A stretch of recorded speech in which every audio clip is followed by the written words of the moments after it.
Everybody, welcome back to another episode. I'm Matt Pollard. I'm Elaine Pollard. And this is Automotive Truth.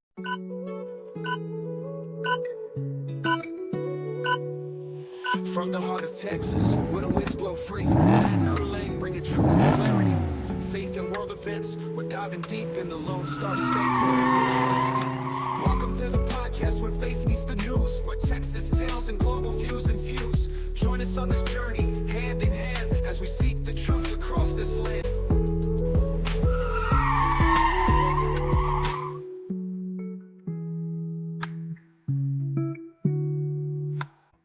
Hello. Hi, people. Wow, another eventful week. Man, we need to do like 3 shows a week for crying out loud. There's a lot going on. Oh, man. Everything from Iran, the Jews. They didn't really do anything, but, you know, everybody thinks they do. Yeah, they get blamed for everything. They get blamed for everything. Kind of like Trump. Yeah. Yeah. And then they both go together. Oh, Lord. And then we had a mishap in Austin this morning, actually, on Sunday morning. So there's kind of a lot going on right now, and we will try to give you what we know and what we've researched and bring it to you all. Right. So if you can, really quick, please like, subscribe, and share this little independent station here. Help us out, y'all. Help us out by subscribing and following and liking our stuff, because we continue to post our reels and, and short clips. Yes. And so if you like those and you share those, then we'll get right in the algorithm, and then you can help us, get the word out. Yes, please. Get the automotive truth out there. Also, if you're on following us on FaithPoints, we want to thank you. FaithPoints TV. If you want to go to Roku, Fire TV, Apple TV, or you can just download their app and get ready to be blessed. There's so much stuff. It's entertainment, music, children's programs. Of course, there's Bible teaching and preaching and all that. But yeah, go check it out. Go check out FaithPoints TV, faithpointstv.org/ministry. Yes, support local independent peoples. Yes, absolutely. It's like local business, right? Mm-hmm. You want to support local business. You don't want to support the big chains. Right. Right. Well, we're not even getting to rants. We're going to get right into some things quick, and then we'll do rants. Yeah, we got to talk about what's happening just really quickly, and we'll get to the automotive news and, the God, guns, meat, and potatoes and all that. But we're going to start with a little bit of the guns and potatoes. We're going to get into the meat of this. All right. You like my specs? I do. Somebody tell me. We went for our, as we said, we went for our eye exam. Yeah, my mom and I. Yeah. And so, they had to adjust both of ours, actually, right? We had to get an adjustment. I don't even know. Yeah. Well, mine's had to be adjusted. And so I got new frames. Actually, we both got new frames. Yeah, I can't wear mine. I cannot wear mine. Yeah. So it's either they gave me the wrong prescription or the eyeglass company messed up, but it's not right. Yeah. And it is not right. So let me know my specs. I like them. You dig? Okay. All right, let's roll. Let's go. Let's start where you want to start first. We should start with the local. Yeah.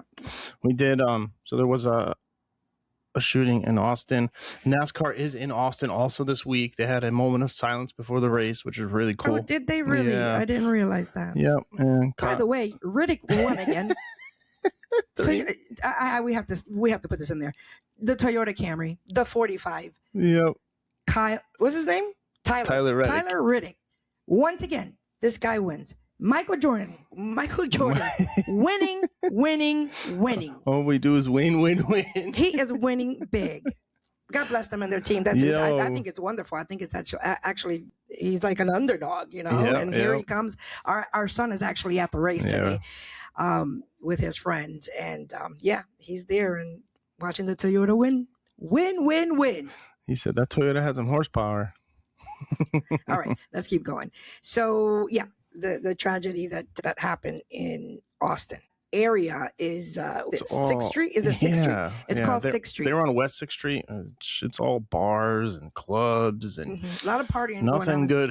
Nothing good happens there. That's for sure. Yeah, a lot of partying going on the weekends there. There is also a lake there. It's called Lady Lake. Lady Bird Lake. That's what it's called. And a lot of bodies were found there. And it's just a very sketchy area to go and party and walk through at night. But anyway, so this happened. This man who just came out of nowhere and just, you want me to play the video? Yeah, he came out of another country. That's where he came from. Well, and then he was released from here and there and not deported back to where he belongs. The guy has been arrested several times. That's right. That's right. Yeah, I thought that the law was that you commit a crime as an illegal immigrant. And then you go to prison. So I don't know what I'm missing there, because it was New York. The news said several times, like he's been arrested several times. Several times in New York and in Austin. Here, let me play this.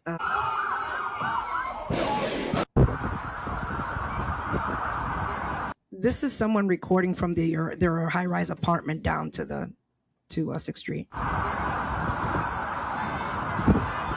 By the way, there were several news outlets that were just putting out you can see the bodies on the ground, people resuscitating, trying to resuscitate. Like, I couldn't believe, like, even Instagram, it was like post after post after post showing that the scenes and the bodies on the floor. It was, I was like, whoa, how are they letting this through? But I guess there was so many coming through. Maybe they couldn't get them all. They couldn't keep up with it. They did put sensitive content on it. Yeah, but no, there was several one that I saw that didn't have that warning label. No. On it.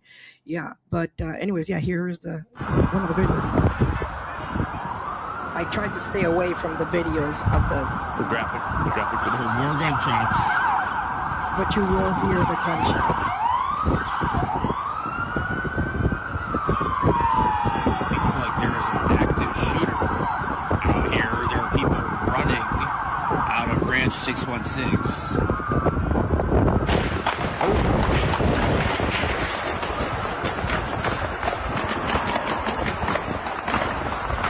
I think that might have been so here he is on the ground. They caught the suspect, of course, and Austin PD got right on it. He is now deceased. So there's reports that the FBI is working in lockstep with our partners, which means connection to Nexus. I had to look up the word Nexus. I'm like, why can't they just put connected to or possibly or whatever, like opposed to? Yeah. We'll get to that. Our partners. And also, I think there was a Waymo car right here when this ambulance turns. No way. There was a Waymo car blocking traffic, so the ambulance couldn't even get through. Not Waymo whammies. I was like, I would have rammed it. That's a big Waymo whammy. I mean, these things. I would have whammed Waymo. I would have whammed him. These things are a liability. I'm telling you, these things are a liability. Like, it was for the police to get there. And we put them in the busiest areas. Oh, my What goodness. are we doing? I don't know. What are we doing, politicians? With, Austin Police Department. We have members from our evidence response team, as well as our many other specialty teams, including our digital forensics folks that are on scene, helping to address the scene and gather additional evidence.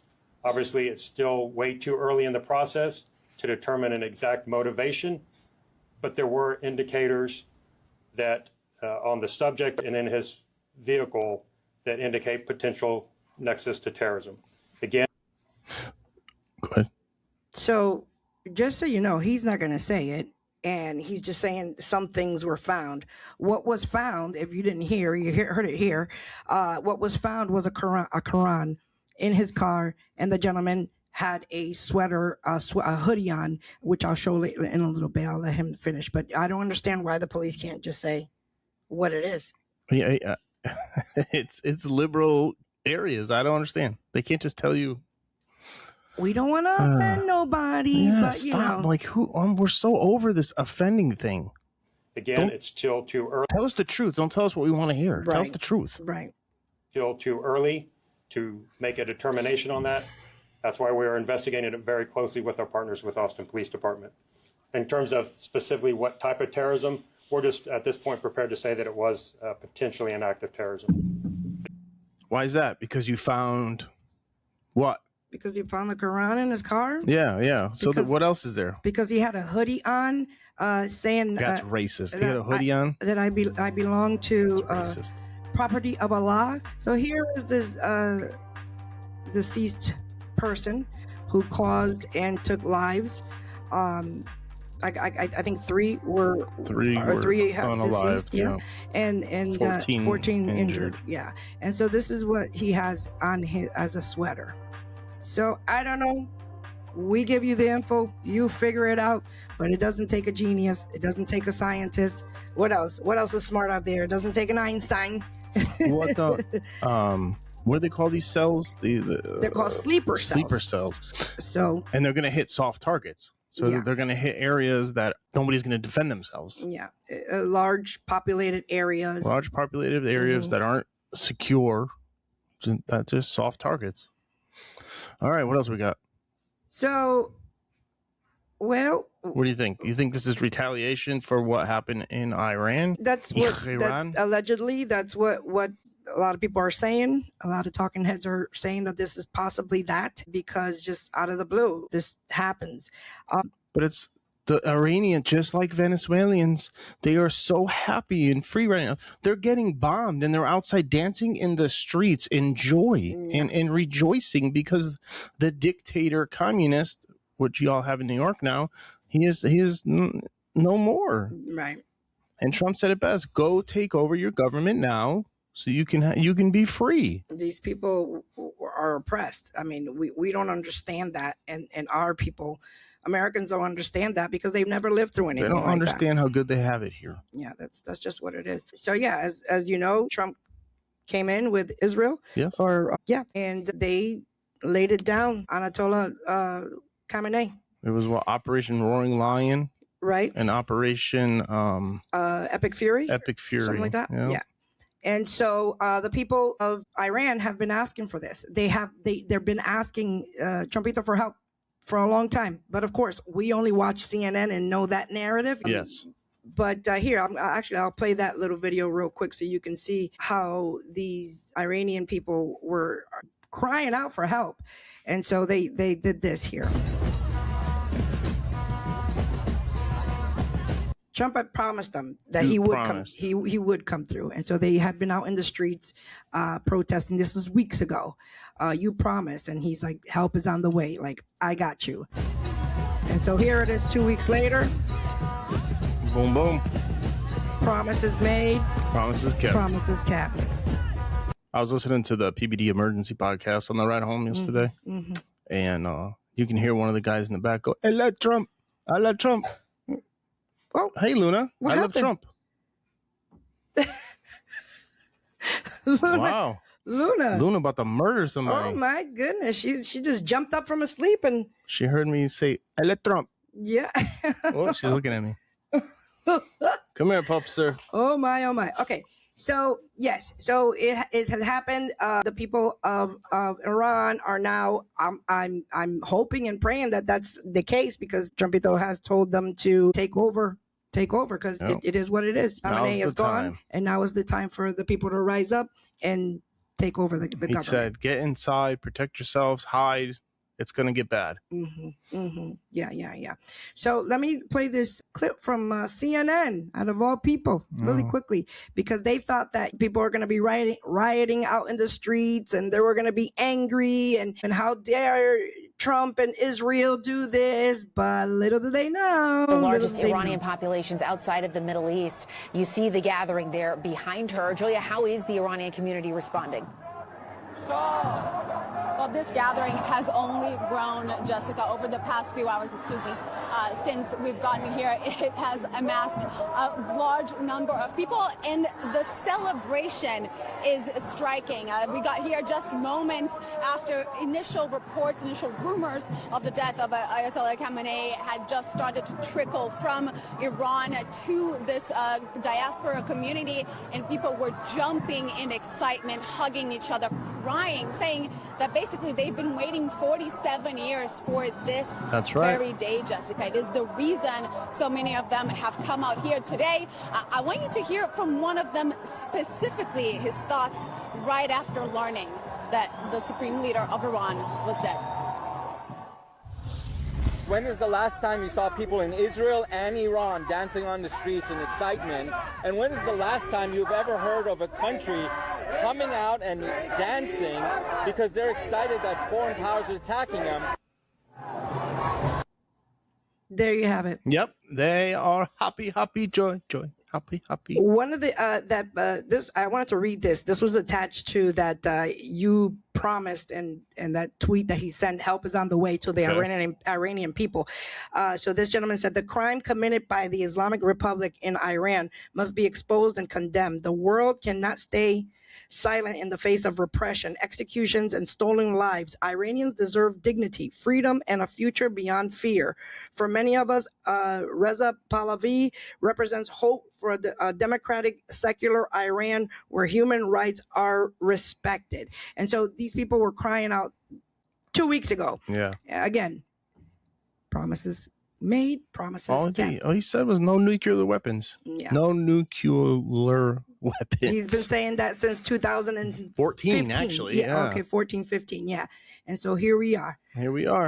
So boom, boom. So some of these people, Kamala Lamala, have things, have opinions. Could you imagine? Could you imagine the administration that brought millions of people within those people, criminals, people, they were releasing people out of, asylums, out of their countries so they can come in through the borders because America was open. And so the same people that made all that mess, that we were paying $8 for a carton of eggs. What else? So many things happened within those 4 years. So many disgusting things happened within the 4 years. Gas prices, inflation. And the nerve of Kamala Lamala to have an opinion about what's happening right now. The nerve. By the way. Insert the Rock saying, shut up. By the way, Ukrainian war, the Russian and Ukrainian war, that's a war that's still happening. That they started. That they did not have anything to do. Well, how do you say this? They did not do anything to stop that war, I should say. I'm sure there was talks that were had behind the scenes that nobody knows about. Right. And then Putin was like, yeah, you're not Trump. Boom. So here. Let's hear what Kamala Lamala has to say, because she opposes. In the beautiful city of Detroit to visit one of the incredible small businesses. But before I go in, I want to address what we learned today. What did we learn? Donald Trump has dragged us into a war the American people do not want. What war? He has put American troops in harm's way. I unequivocally oppose this war of choice, and everyone should. And the bottom line, when it comes down to it, is that if we want to stop Donald Trump with this random decision that he has arrived at, then Congress must act, and Congress must act immediately. The American people do not want our sons and daughters to go into this unauthorized war of choice, and I unequivocally oppose it. Thank you. Oh, girl. But we don't want your opinion. We clearly told you that last year. We don't want your opinion. The people spoke. The people spoke at the polls, and you don't have the say for all of us. Correct. 100%.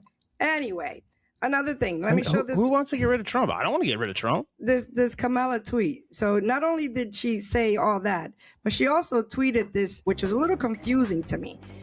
I'm going to read it real quick. It says, Donald Trump is dragging just what she said. Donald Trump is dragging the United States into a war that American people do not want. Let me be clear.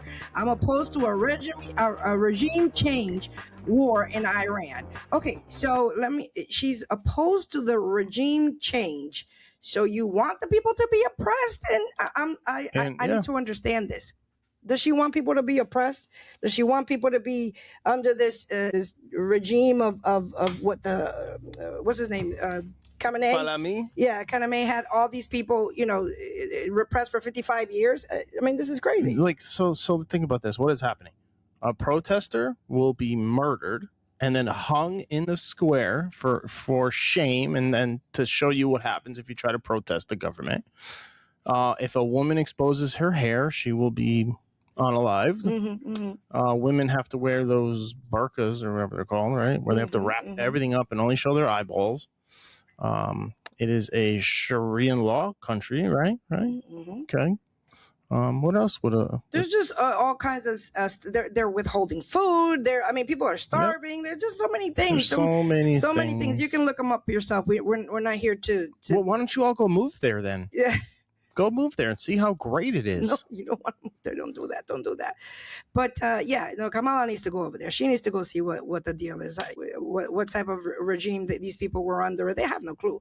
This is what she don't even know where France is. Remember these reporters and stuff that report like the last time with the CNN that round table that they talk and discuss and argue or whatever, and then Scott what's his name Jennings. Scott Jennings had to lay down the law on them. They're so out of touch as far as what's going on and what people are really going through in those places, that when you take over or when you do something drastic like Venezuela or Iran, people are asking for change. People are asking for something better than what they have. And so because we are here in our nice houses with the air conditioning and running water and toilets and food, these people they're so out of touch.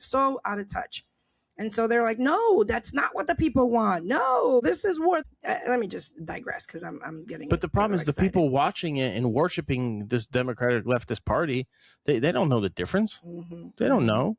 They don't know.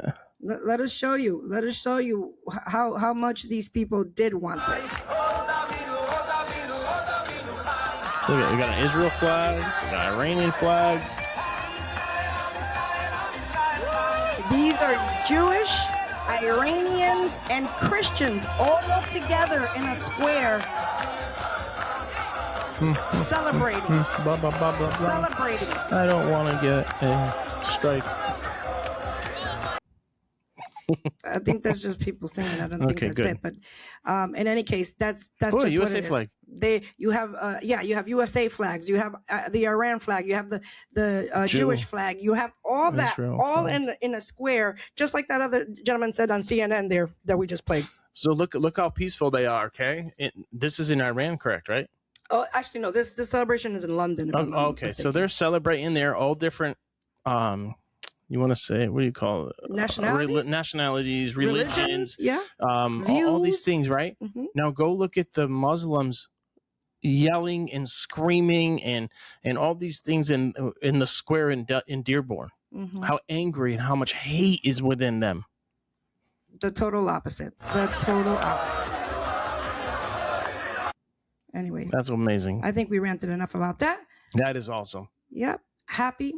And what's coming, what's to come, we're praying that it's a better life for these people. They just have to take control. They have to go out there and they got to set up a democracy, and they have to vote for who they want to vote for, and then write a constitution and a declaration and just go back to what they were 40 years ago. Yeah, Israel right now is kind of like on the hot seat. They're on the hot side of it. Iran is sending missiles over, and so people are taking cover, but that's comes with the territory. I don't understand how Iran is still able to get to Israel and send missiles over. Yeah, who's making decisions? So the people have to stand up and take over, period. That's just what has to happen in order for peace to come to that side of the My heart is with you, people. You deserve freedom. You deserve the right to your own choices. Like, my heart goes out to y'all. And those that have took refuge here in the United States, some of them still have families over there. For sure. Some of them still have relatives that are still living there that never came, that never escaped. And it's now they'll be able to get on a plane and go over there. Just like I can get on a plane and go to Puerto Rico, they'll be able to get on a plane and go back home. That's what PBD says all the time. It's like, I would love to go home and show my kids where I come from, but I can't right now. Right. Okay, Matt. All right. We're getting into rants? Yes, I need to talk about this. I need to rant. Rants.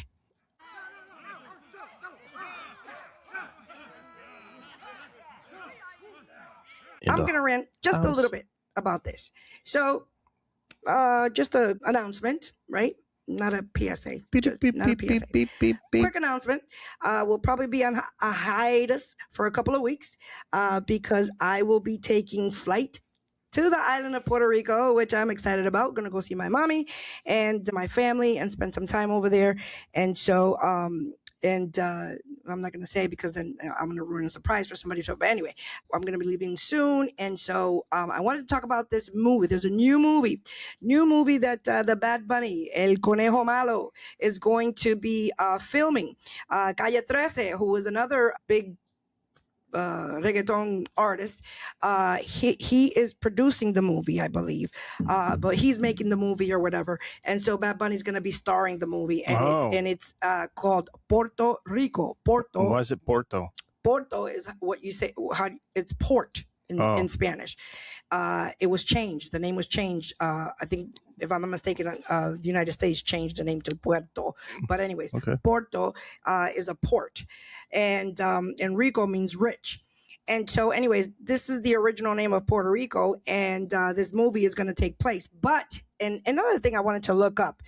So the governor of Puerto Rico, they call her the MAGA governor. I don't know why. I think it's because she has good relationships with Trump, or because she is a conservative. Yeah. But I'm not sure. I didn't look deep into that. I really don't care. But the fact is that I do appreciate that, she stands for conservatism. I don't know that I'm going to find a lot of stuff when I go to the island these couple of weeks, because I'm going to have some conversation with some people. A few cousins of mine are very well versed and very well informed of the politics in Puerto Rico.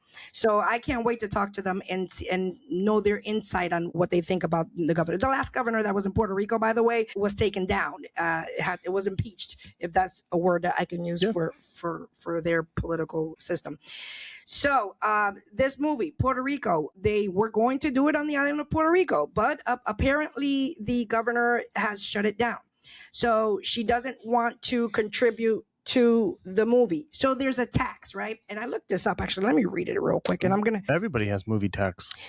And first, actually, you know what? Let me play the video first, and then I'll read this really quickly. Okay. Because there's a couple of people. There's a lot of Puerto Ricans that have an issue with this, because now the government does not want, since the government doesn't want to help them, I guess, with their tax break or whatever they're going to get. So they want to. Yeah, go ahead. So they want to film it there for free, more or less. So right. So but really, yet the movie allegedly is about government abuse and all this. So why would they give you a tax break? But yet they want the. Let me play a few of these videos. If you're supposed to be helping Puerto Rico so much, pay the tax, bro.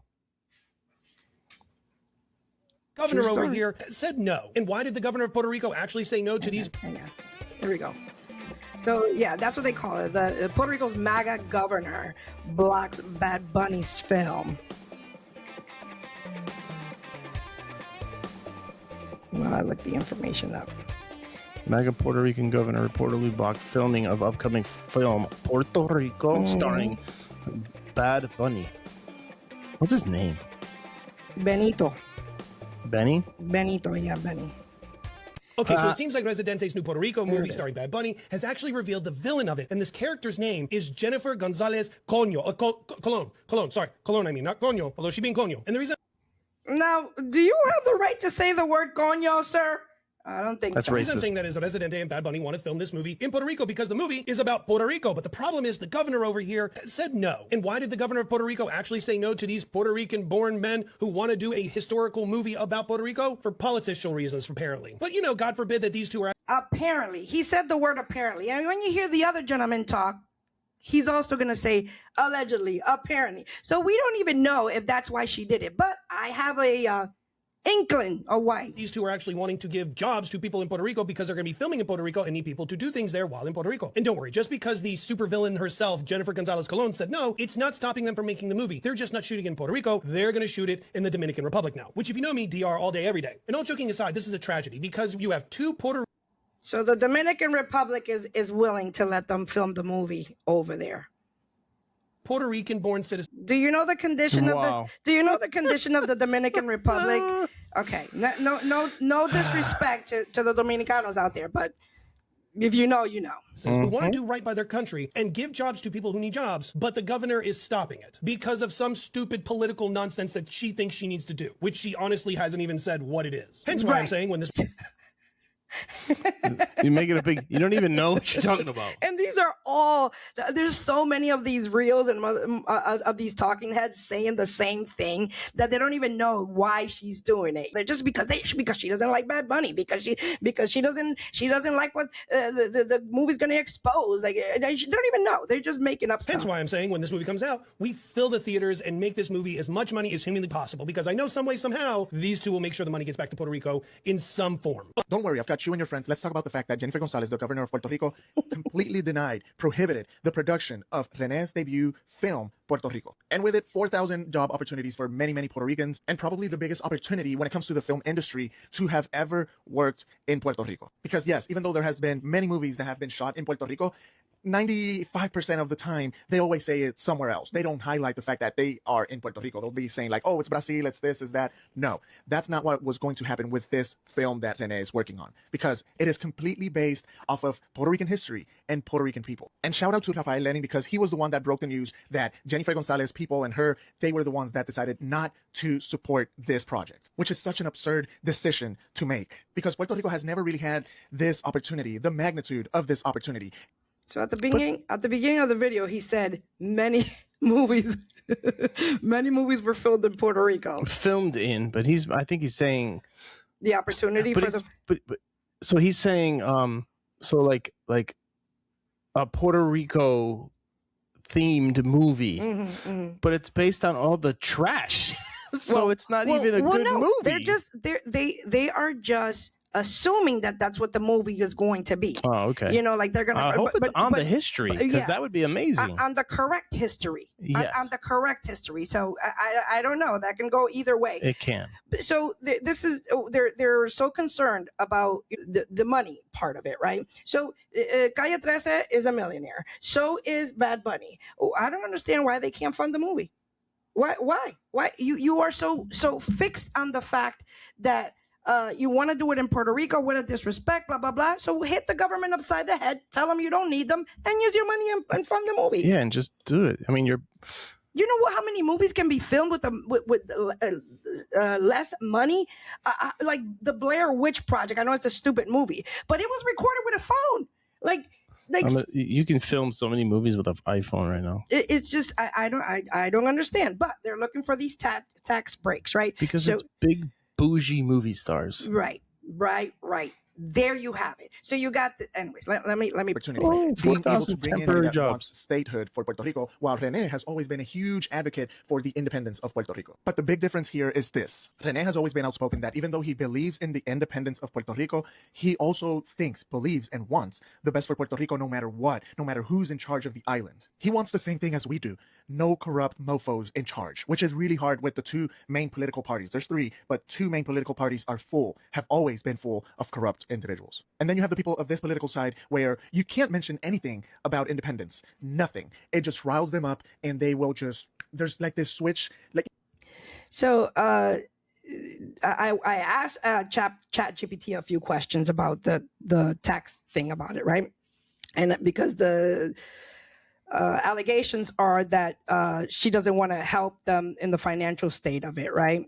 Okay, why should she use the taxpayers' dollars for a movie? Right. So when people say the administration did not provide incentives or support, is what people are saying. They usually mean that the government did not offer financial or logistical benefits that help make filming affordable and practical. So again, they just want the money part. You want to hit them upside the head with film it. Yeah. Right. So it says most films choose locations based on tax credit or rebates. Governments often offer 20 to 40% tax credit on local spending, cash rebates on production costs, refunds for hiring local workers. If Puerto Rico didn't approve or allocate those incentives, the production company may lose millions of dollars in savings. So that's the whole thing is the money part. Yep. Always. That alone can push a filming to another country. So here it is, right? So they're talking about the job creations in Puerto Rico, right? And the percentage of the job, how much money the movie is going to bring, right? How much is going to be paid out, and how much will Puerto Rico benefit off of this movie, right? Okay. Because they're thinking of the money right now. Is it going to be residual? Or is it just going to boom, bang, make money, and then they get their millions, and Puerto Rico just gets, the $5 million out of the $135 million that they make? Like, is it worth it? Is it worth it? Is it going to be worth it? Is it beneficial to the island? Is it beneficial to the island? And the taxpayers of the island. Exactly. Not the government, but exactly. the taxpayers. And if there was any benefits, any tax breaks, any financial backing from the taxpayers of the island, and then just cough up the money and film the film. Just do it. Simple as that. But no, they want to ruffle feathers and just make it look so, I don't know. It's just so crazy. I had a video of Gerard Butler. Listen to what he said. And I'm going to tell you based on the movie that they filmed, that he filmed.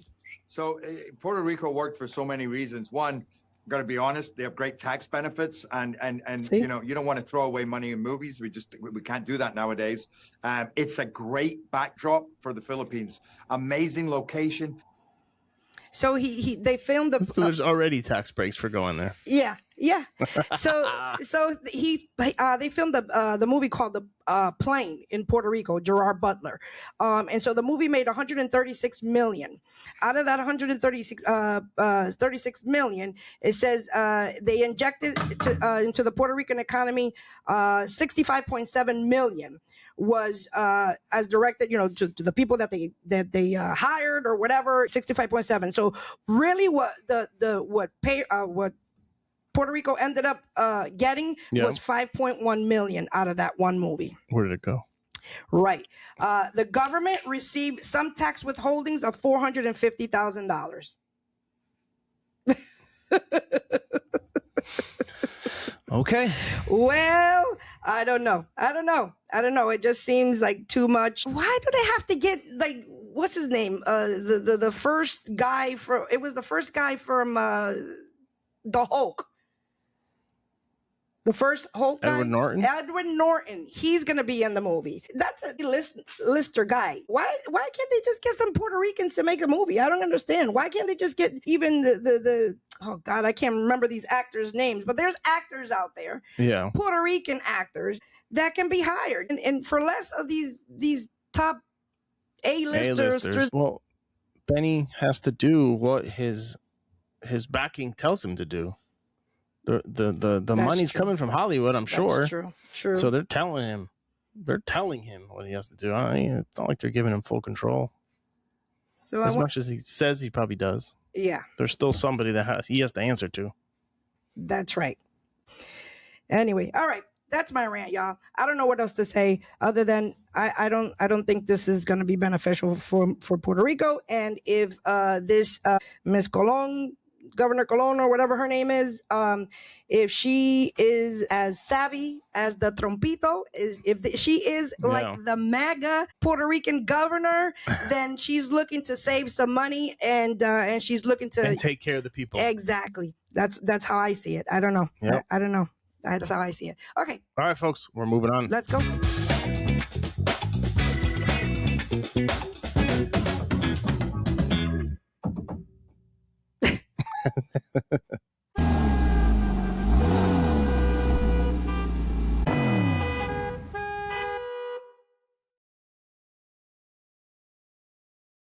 All right. Let's get into some news. All right. Let's For talk folks that don't know, this is the car part. Let's talk about some We have automotive news. News. Okay. You remember years ago when we had the shopping huddle, we talked about noise. Loud cars? The loud car noise. Yeah. That there was no law. There was no law. The decibels of an automobile. I think things are changing. Look what I found here. All right. What do we got? First California and now Austin, Texas. Are you kidding me? Drivers in Austin could face new penalties for excessively loud cars and motorcycles. So guys, if you're a car enthusiast and you live in the Austin, Texas city limits, guys, I have really bad news for you. So we all know that LA has been a nightmare for car enthusiasts lately. They created something called Stay Ref, which means they have the right to pull you over if they see any modifications on your vehicle and inspect the car fully to then decide if they want to impound your car or cite you for that modification part. Are you kidding Now, me? guys, a lot of people have been leaving LA to go to Austin, Texas and enjoy those backcountry roads. I don't know about you, but it kind of sounds like they brought too much noise over from California? From was that Californication? Man. Yeah, I think that's what's happened. Yeah, you brought too much. You brought too many Californians to Austin. That's the problem. You're turning Austin into California. That's why everybody's leaving Austin and leaving you yuppies there. Roads that we all love. But now, guys, those laws are taking in effect in Austin, Texas. It's not into motion just yet, but they are definitely in the talks after so many complaints that they have been getting of the noise exhaust going down and down the highway, guys. That is just, I don't know, guys. This is so bizarre, guys, because Austin, Texas happens to have one of the best racetracks in the country. And now for you to put these restrictions on the residents, this is going to be absolutely hectic, guys. I don't know. Maybe they are doing something good to be able to stop the street takeovers before they even happen. But I don't know, guys. I think this is a bad idea. What do you think? Let me know in the comments below. Horrible idea. So the Austin just put a sound limit. Yeah. It just, hey, you have to be so many decibels. That's it. Just don't get rid of it. So it says the Austin City Council is considering a new ordinance that would let police cite drivers for excessive loud engine noise, especially from cars and motorcycles with modified exhaust systems or loud revving. The draft law would make it illegal to make a loud or disturbing noise from a vehicle's exhaust beyond what a normal muffler should allow, targeting nuisance noise that disturbs neighborhoods. The ordinance could get engine revving, bombing, repeated loud acceleration, and excessive exhaust noise that is offensive to a person of ordinary sensibilities. I mean, come on, man. They're just ruining Austin. If passed, the law would allow police to issue warnings first and then cite violations typical as a Class C misdemeanor. Wow. Fines for excessive noise could be up to roughly $500 in many cases, similar to fines discussed in Texas noise laws generally. Oh, I'll just pay the fine. It's going to get expensive after a while, Matt Pollard. I don't know. All right. Let's talk about, actually, you got to see this thing. And you know, I first... Well, sorry, I don't mean to cut you off. Sorry, I was thinking about this. So Tuesday is election down here. Mm-hmm. You better go to the polls and start voting these people out. Vote these people out, and then you ain't got to worry about your exhaust. Yeah. Get them out of office. You know how you vote Republican. Yeah, you know how you complain? You go to the voting booth. Yes. You want to fight back? Vote them out. Mm-hmm. Vote them out. Put that in the comments. Yeah. Boom. Okay. Sorry. All right, so I saw this news clipping, and it was about a Toyota, of course. So I had to bring it to the line here. But then I started thinking about it. I did the math on the mileage, and it's really, I don't know, it's not what they say it is. But anyways, meet Betsy the Sienna. Marco Intihar of Claremont owns a 2000 Toyota Sienna van. It's been in the family since new and is affectionately known as Betsy. He recently videoed the odometer as it clicked over to 999,999 kilometers, which is the most it can record. 99999 has been achieved. Woo! Let's hear it for Betsy. For Intihar, it was a family goal to hit the 1 million mark. It's unreal. It really is. I think when you do some research, how many vehicles have actually gotten to 1 million kilometers, you know, that aren't big semis or whatever. It's just astounding. Starts up every time first day. We first met Intihar 4 years ago when his van had just clicked over to 930,000 kilometers. Bam! Love it. Transmission level looks good. He says his father... Did you do the conversion? Yeah, so 1 mile is 1.609 kilometers. The story, it's still on its first drivetrain. Wow. It has the original engine and transmission. Intihar says his parents put on most. Wait, this is the part where you all pay attention. This is the part where you're like, wow, the original transmission? Yeah, and engine. This is the part. Most of the 1 million kilometers driving to polka festivals all over North America. They would take lots of trips down south, Florida, wherever there was a polka festival, they would go. To get this kind of mileage, Consumer Reports says start with a reliable vehicle and keep it well maintained. Routine maintenance is definitely key to longevity. You know, it costs some time in the shop and money for those maintenance items, but it's generally money and time well spent. Your best bet, follow your owner's manual. All the fluid changes matter, all the filter changes matter, and, you know, it does add up, but it is cheaper than repairs down the line. As for Intihar, he says his father would be proud to know Betsy made it to 1 million kilometers. It was just my dad's dream to get to 1 million, and it's done. So I think we're going to gracefully put her out to pasture. Why? Why would you do that? If Betsy is still kicking and living, why drive it? Why would you put her? I mean, unless she went kaput, and they're not saying that part. But let me finish. Toyota should be proud. That's a pretty impressive thing to have accomplished.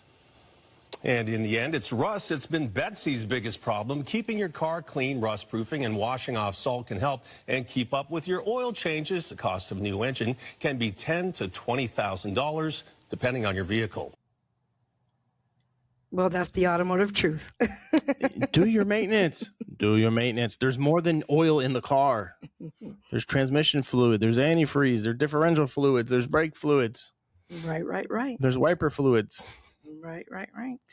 All right, Matt Pollard, you are, been in Toyota, or had been in Toyota for quite a bit. Yeah. And one thing, and as myself too, and worked with older vehicles back in those days, and I never knew this. I never even realized, really. The Toyota Sequoia is great because it's got a sunglass holder, a sunglass holder, a sunglass holder, and a sunglass holder. Wait, so you didn't know this? Wait, there's more. And a sunglass holder.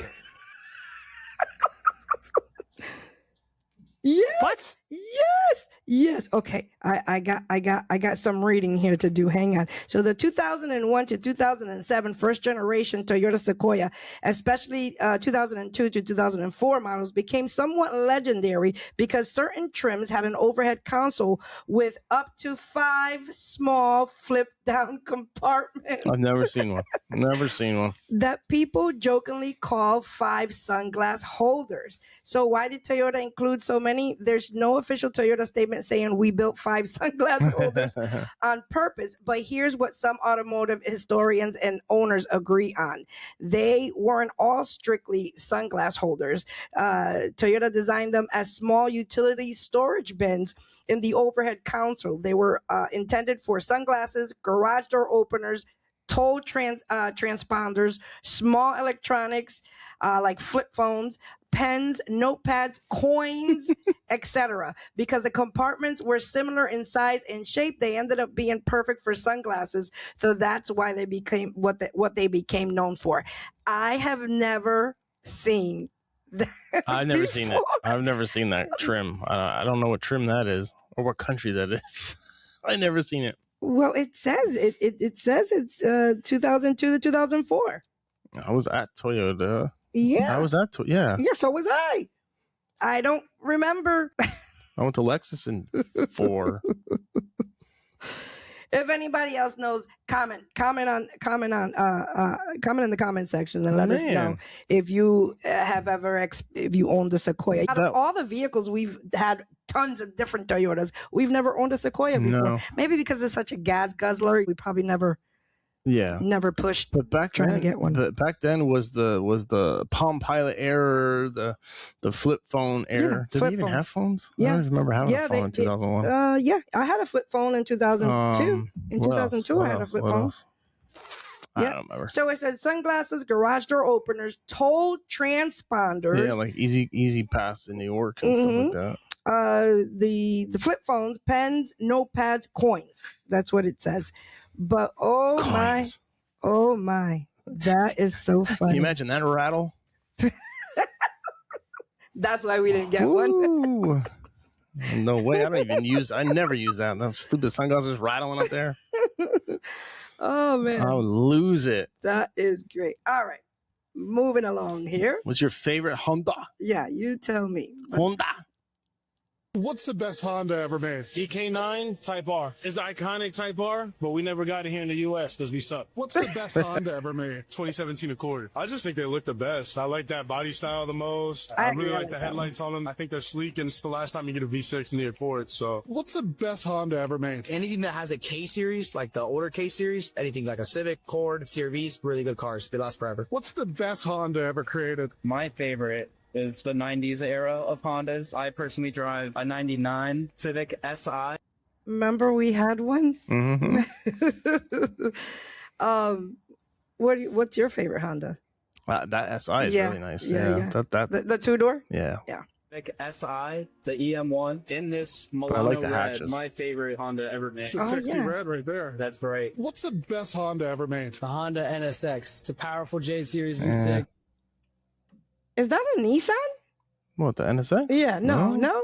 It's an Acura. It's an Acura. Okay, yeah.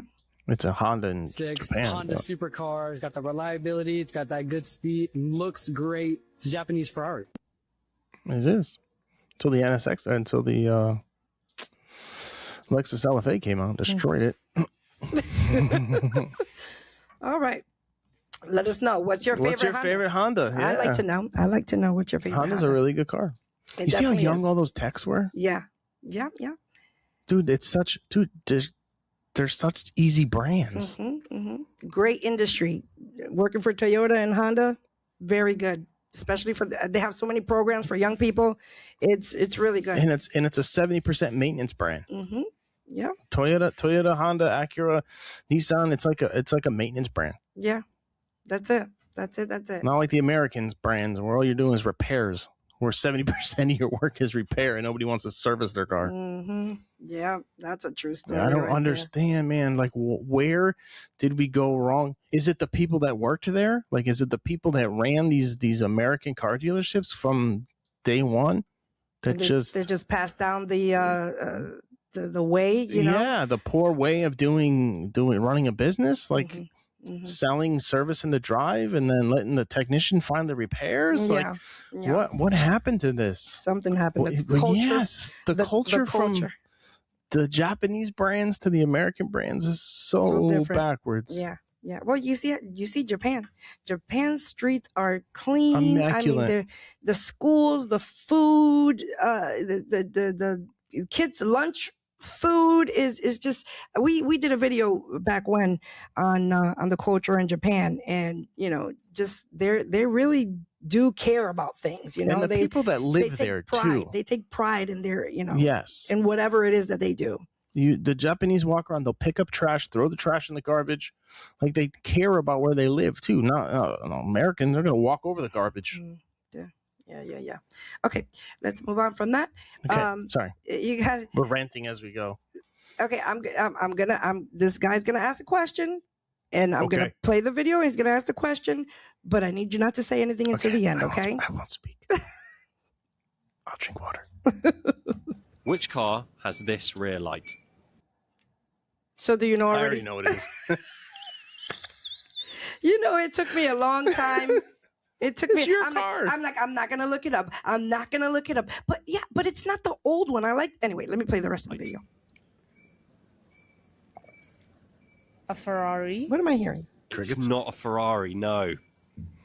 Sorry. That is not an easy question. It's not an easy question. Tell me which car has this rear light.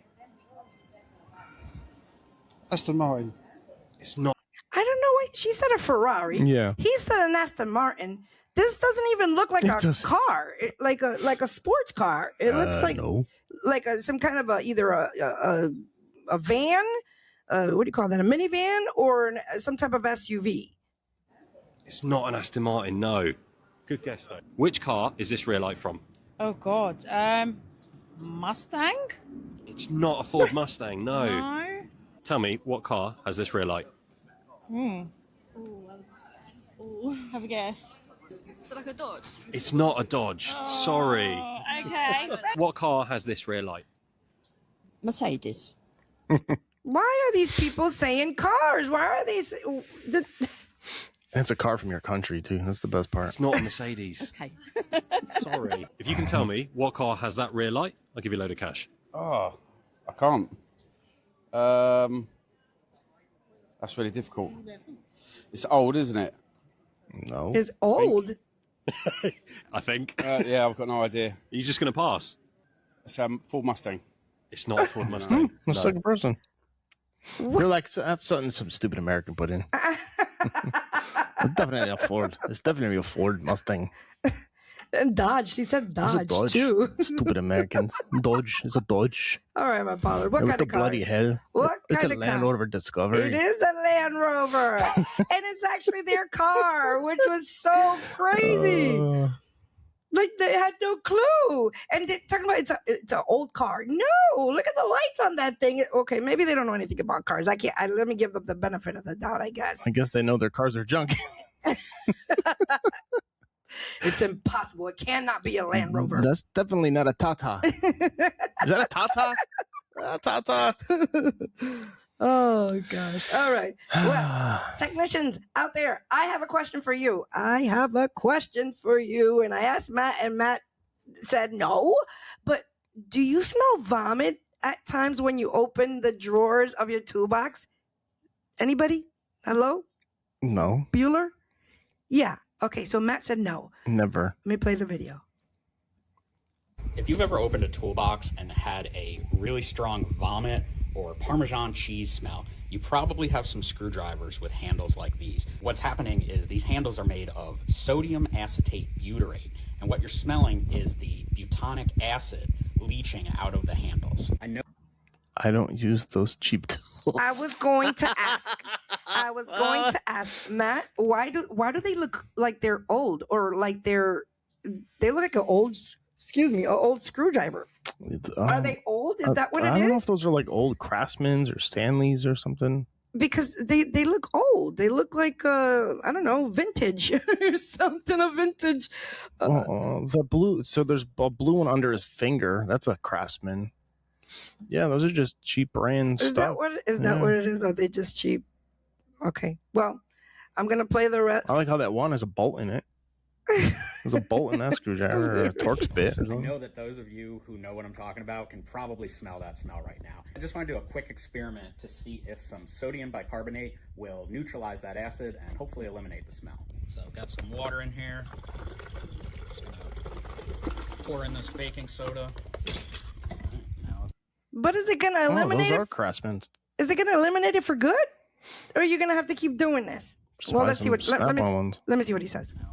Buy some Snap. I don't know why people have 4,000 screwdrivers, dude. You need one packet of screwdrivers. I hope this guy doesn't watch this video. No offense, dude, but I'm you not know. I'm talking about him, but I'm just saying. He's a snobby technician.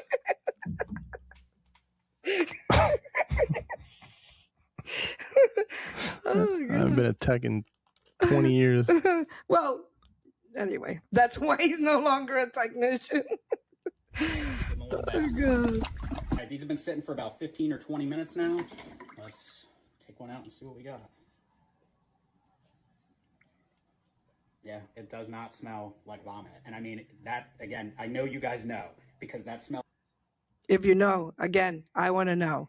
If and you know, just never mind what Matt said about we're not judging anybody. No, we're not judging anybody based on their tools. Saying what it is. You gotta do what you gotta do.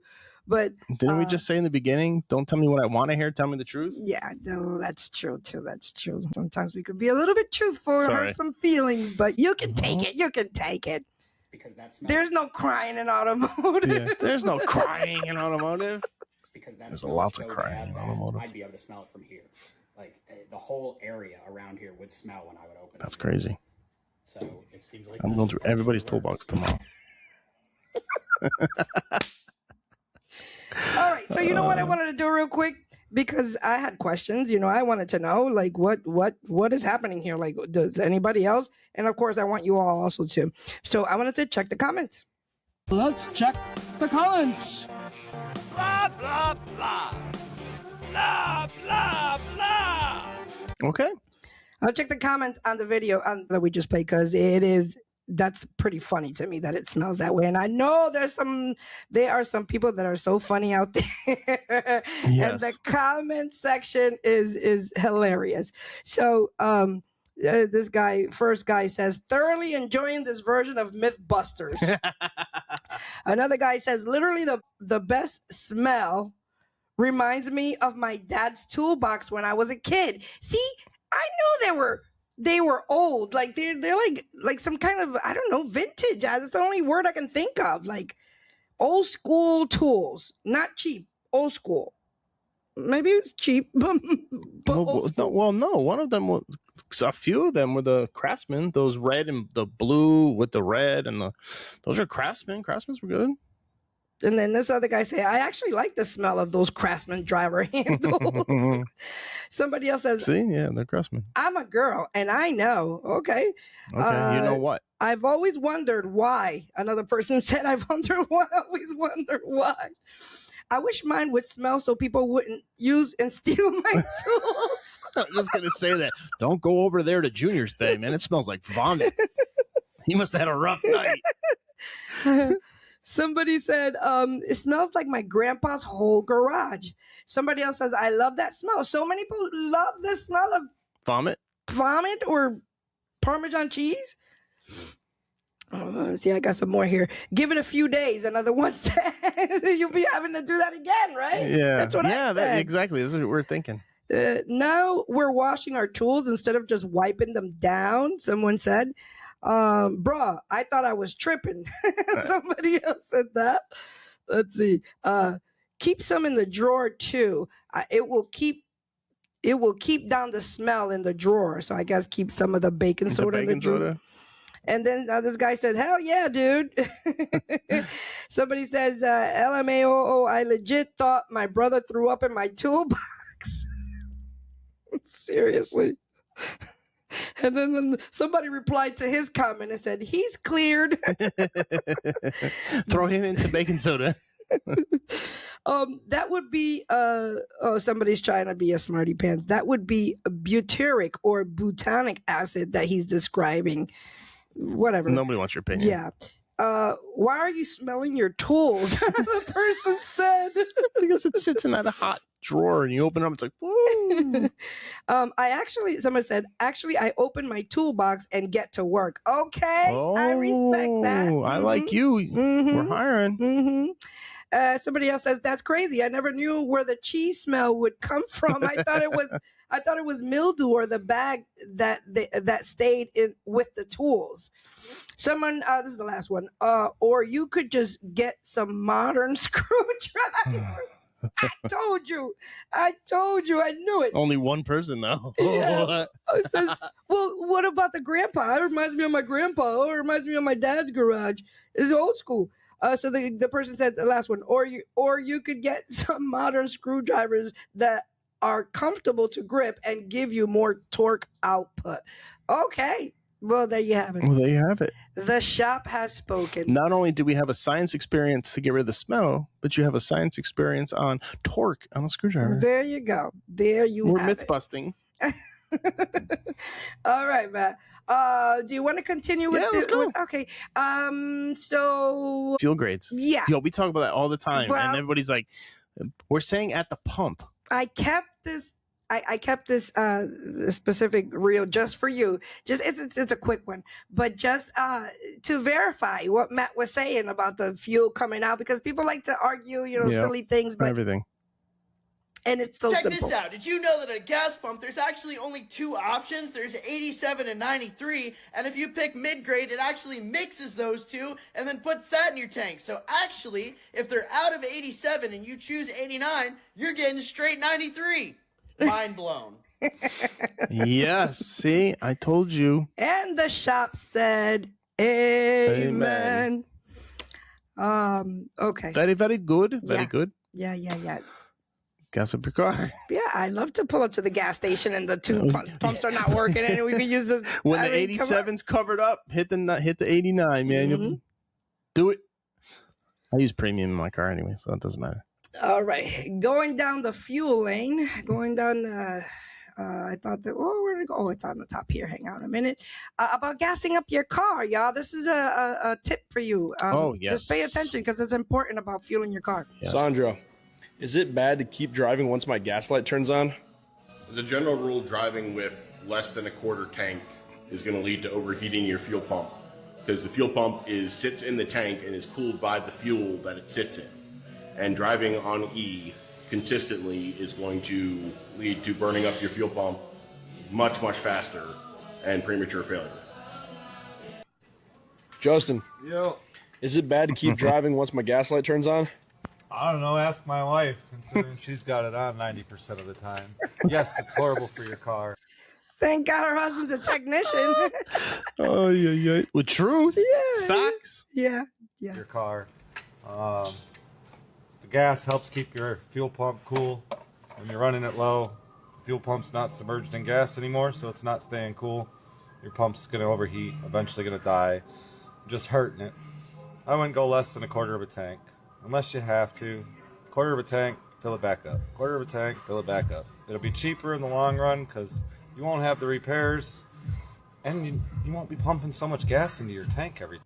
Unless you're his wife and she gets it done for free. So there's that. Well, they still got to buy the Antonio, part. is it bad to keep driving once my gas light turns on? Yes, because when your gas light's on, you're running low on fuel, and the fuel pump inside of the tank needs to be He's a genius. needs to be submerged by fuel because it's what cools the fuel pump. If you don't have enough fuel in it, the fuel pump's going to get hot and prematurely fail. Very wise. There you have I like it. Ladies and gentlemen. Ladies and gentlemen, boys and girls. So much easier. Children of all ages. What Quarter taillight is tank. this? A quarter tank, go fill it up. It's going to save you money. And then go to the gas station with no 87 and hit the 89, and you can get 93 at $1 less. You see the weave? You see the weave? Oh, yeah. Okay. Let's just do Amazon and the name car badge emblems. Car Okay, emblems. yeah. All right. Okay, I gotta go back to the bottom here. Amazon possible scam. Yeah. Is this a PSA? This is a PSA, although it's a possible scam, so I don't know if. But anyways, listen So just to the always story. be alert. Take a look at all of these Amazon packages. If something looks fishy, it's because something is Fishy. Something is going awry. So. The senior in Elgin said this is just some of what she received at her doorstep. She said it's not funny, it's not cute, and she is fed up. She reported it to Amazon, but she says the packages keep on coming. 1, 2, 3, 4, 5. They've been showing up since last summer. 16, 61, 62. Amazon packages delivered to this 79-year-old woman's home. Pat Hurley says she's never even had an Amazon account before. The labels have her address with someone else's name on it, someone named Brenda. The neighborhood hasn't heard of this person, which has left this senior. Now, Brenda, I don't know what you're up to. I don't know what you're up to, but, leave this poor little lady alone. You're feeling unsettled. Get them delivered here. I'll take care of them for you. What? She hasn't even opened them. No, like this lady. Because they're not hers. I know, but it's I'm disabled, funny. I'm a widow, I live alone, and all of a sudden all this is happening. I'm getting a little nervous. Her son says this has got to stop. He says they first reported the mysterious packages to Amazon last year, and they were told to just keep them. But they kept coming, sometimes 20 a day. It became every other day we were coming over here with a dolly, just moving off the front porch to get them back into the garage. Some of the packages weigh more than 60 pounds. It takes her a hard time even get out of bed in the morning. He says it appears to be art supplies. They tried donating it to local schools and charity, but they won't accept it due to safety concerns. So they called Amazon again. Their next response was to get the shipping codes off of each and every box, file a claim for each one, and then for us to take it to Amazon to return. Is that crazy? File a claim for each one. Wow. And they're bringing them, there's not just one package a day, it's several packages. They felt this wasn't their responsibility, so they called the I-Team for help. We didn't know where else to go, what else to do. I reached out to Amazon to see if this might be a part of a rushing scam. That's when a third-party seller sends unsolicited items to people. There's the PSA right there. That Listen to what she's saying. Who did not order them. The goal is to create a fake verified buyer account using your address to post fake positive 5-star reviews, boosting their product ranking. Amazon wouldn't say if this was a brushing scam, but a spokesperson did respond, saying in part, quote, "We've reached out and apologized to Brian and his mother for this experience. We are investigating and working toward a long-term solution to prevent this from happening again." Oh, God, yes. Thank you. You're a blessing. Amazon tells the ABC 7i team they are in touch with the senior and they will be arranging another time to pick all of these packages up. Reporting in Elgin, Samantha Chapman, ABC 7 Eyewitness News. And they can't even deliver my package right, and they're just putting them in this lady's front yard. Yep. You know, a brushing scheme. Well, thank God for the news, because the news got involved. Now Amazon's moving and trying to do something, you know, because they don't want that bad customers say that. I'm going to call the news. Call them. A brushing scam is an illegal practice where sellers often on third-party marketplaces like Amazon send unsolicited, inexpensive items to people who didn't order them.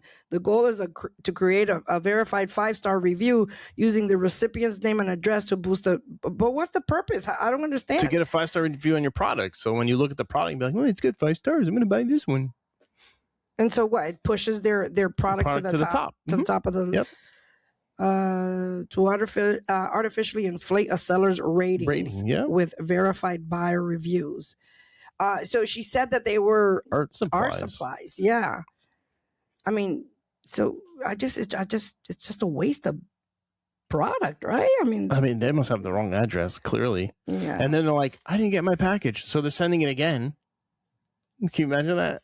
To this, yeah, it's just so confusing. I don't know what's behind that, but anyways, y'all look out, because people will scheme on anything. I mean, if this is a thing, I'll just resell it, send it. I'll just put it right back on Amazon. All right, let's just continue. Let's go into our GG maps, because we've had a long automotive news. Okay. Oh.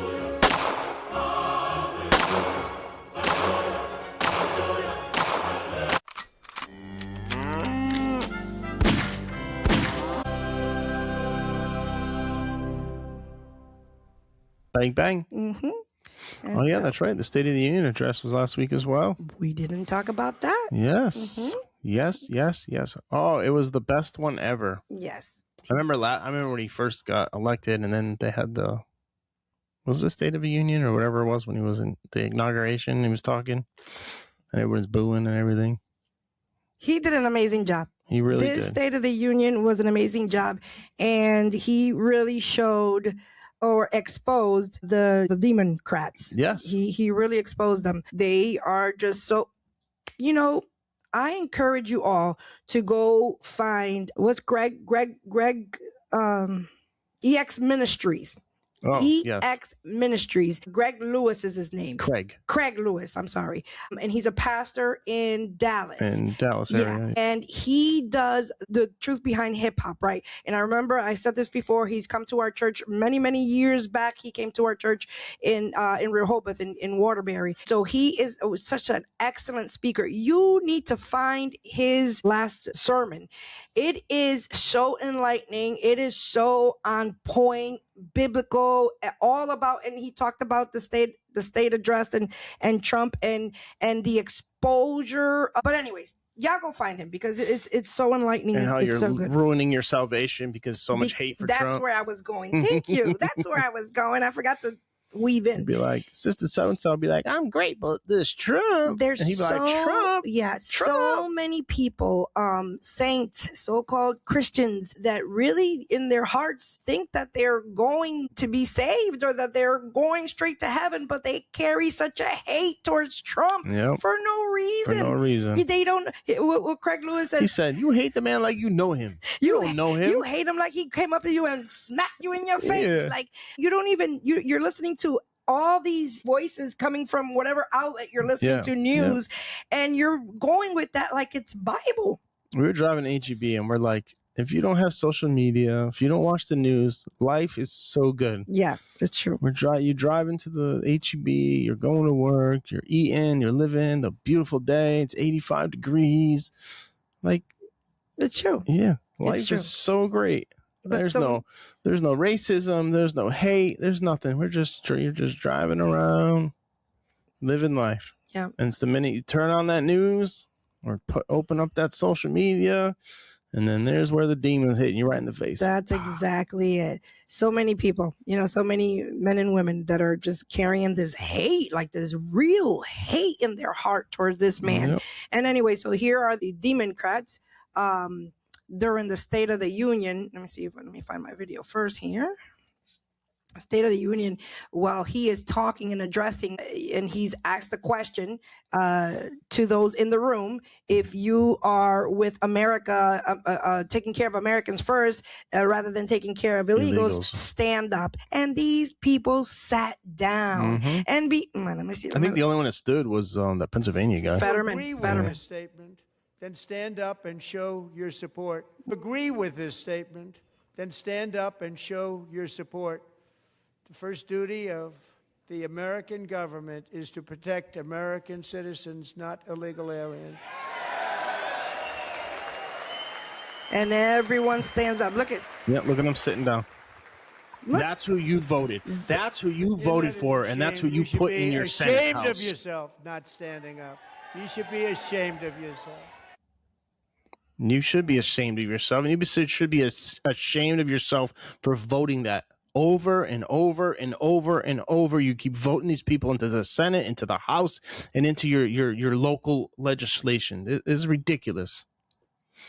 The people that believe in unaliving the innocent in the womb, the people that believe in, fighting and protesting the authorities coming to get somebody that SA'd little children. So many things that these abuse people trafficking stand for. And here we are. It's unfortunate that the people of God are just blind. I don't understand. I really don't. I really want to understand.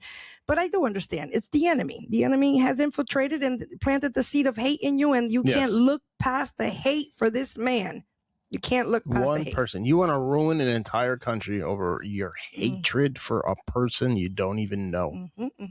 Oh, but those that were sitting there listening to him, they were mad. So here, these two women here, look what they were doing. While the president of the United States, they wouldn't do that to Obama. They wouldn't do that to Biden. Did anybody stand up and started yelling at what's his name, at Biden when he was half asleep, slurring, saying whatever he was saying? Did anybody yell and disrespect? Like, I don't. Block the removal of criminal aliens. In many cases, drug lords, murderers all over our country. They're blocking the removal of these people out of our country, and you should be ashamed of yourself. They look so defeated. Look at that lady. You should look like that if you married your brother. Lord Jesus. My goodness. And the countries all around the world are seeing this. Are seeing that your same people, your same government team, or whatever you want to call it, are disrespecting, the leader of the free country. And they're giving Fetterman nonsense for shaking Trump's hand. He's like, he's the president. I owe the respect to shake his hand. Yeah. Yep. Okay, so we need to talk about this attack within Islam. One of your friends, your hairdresser, your barber Chris, has sent you this video. I don't know if you saw it, but I saw it, and I said, "Oh, we got to talk about this." I don't go on enough to Thanks, see any of this Chris. stuff. Thanks. Very enlightening video. Presents 42 new mosques in the state of Texas in a 24-month period of time. Look how close they all are. It is all by design. It is all the plan. They're going to take over America from within. How do you do that? You take a location, you own that location, and then what you start to do is you start to spread out around that location. You build the center, and then you build the outskirts. Like they did in Dearborn. Take the core, make it so obnoxious for anybody who is not Islamic, and just keep on spreading it out like a cancer cell. Metastasize it. That's Manhattan. Manhattan right now is basically a Muslim enclave. It wasn't like that 10, 15, 20 years ago. Now It's they've like got 5 years ago. their mayor, and what's going to wind up happening is that is going to continue to breathe and expand into the 5 boroughs and Long Island. And the way they spread it is brilliant. They start doing things that you and I don't align with, that we can't take it anymore. 5 times during the day, you're going to hear through the loudspeaker. You're trying to sit in your backyard. You're trying to go to a park. You're at work, and you got to hear freaking calls to Mecca 5 times a day. You know what you do? Put the for sale sign on your house. If you don't believe this, if you think I am over-exaggerating, this is not what I'm about to show you anywhere in the Middle East. This is called the middle of Houston, Texas.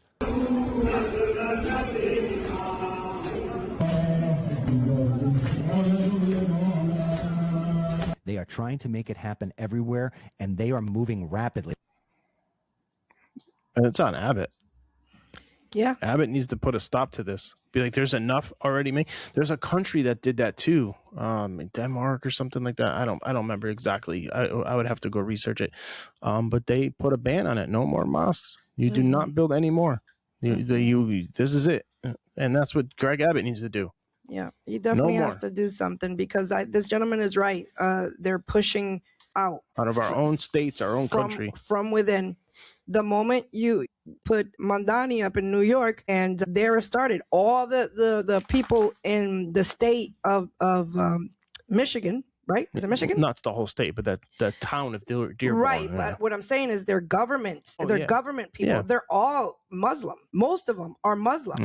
From the police department. God, I forgot what that's called. But anyways, you put these people in these leadership roles, and they're going to push that, whatever it is that radicalism is going to be, and people of that same radicalism state of mind gravitate to those places. And just like you said, they push everybody else that doesn't want anything to do with that out. I don't want to live in this neighborhood anymore. And it just needs, it just needs to happen. We are a Christian country. Done. Everybody else can do it for Islamic, right? You can be an Islamic state, an Islamic this, Islamic. Why can't we just be? We are a Christian nation. Done. I think because we've read the back of the book, we're pretty much aware that we're living in these end times. Of course. We're pretty much aware that God has blessed America for so long, and what have we done but turn our backs? The Creator, the one who's blessed us all this time. And the scripture says, if we humble ourselves, we turn away from our sins, and we pray, then he will heal our land. That's the scripture. That's what the scripture says. But that's not what we're doing. The majority of us, that's not what we're doing. No. Seduced by the spirit of whatever else that it is besides serving God. And that's what America has turned to. And because we're not lined up with the word of God, and we're not putting our foot down and saying, no, this is not happening. Because it's not happening. People are not pushing back. Correct. People are not pushing back. So I've come to a realization that what's going to happen is they can have it. You can have it, because this is not my kingdom. My kingdom, there's a mansion in the sky waiting for me. I'm not worried about what's happening here, as far as go ahead and take over if you want, because this will pass away. This will pass away. It's going to pass away, because it is written. Yeah, this is not our home. We are just passing through. This is not our home. So I don't care about the mansion. I'll sleep on the streets of gold. I don't want to bank or keep pushing the fact that they're gonna take over. It's gonna happen, because the Christians, the people that were supposed to stand on 10 toes down, like the young people say, on a firm foundation. Yeah, on a firm foundation in Jesus Christ. Upon this rock I will stand. They have compromised. Compromised that now you became tolerant of everything. That's just what it is. So yep, it's gonna happen, even in this wonderful land of Texas that we love so much. In the Bible it says, "Run for the hills in the end of days." But I digress. Hill country, that is. Okay, let's see. Oh. They're getting to the children. They're also infiltrating the schools when it comes to the LGBT and all that. Yep. So they have the Islam radicals have also taken that vein here, and this is also in Texas, if I'm not mistaken. Listen to this 12-year-old kid, what he says. Good evening, members of the school board. My name is Leland Saunders, and I'm a 12-year-old resident of Farmersville, Texas. I understand that the outside organization was approved to be on campus. However, I am concerned about the religious material that were handed out to students during the lunch period. The following materials were handed out: hijabs, Qurans, and Sharia law pamphlets. Public schools serve students from many different religious backgrounds and students who have no religious beliefs at all. Because of that, I believe our schools must remain neutral when it comes to religious promotion during the school day. Even if participation was voluntary, handing out religious texts and items during school hours raises questions about whether that crosses the line from education into religion. That is something many families, including mine, are uncomfortable with. If one religious organization is allowed to distribute materials, would every religious or ideological group be allowed to be given the same opportunity? Mm-hmm.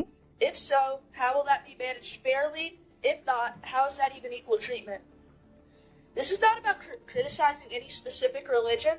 This is about maintaining neutrality, fairness, and a religious boundary from education and religion. I respectfully ask the board to clarify the guidelines regarding outside groups and religious materials, and to ensure that policies are applied consistently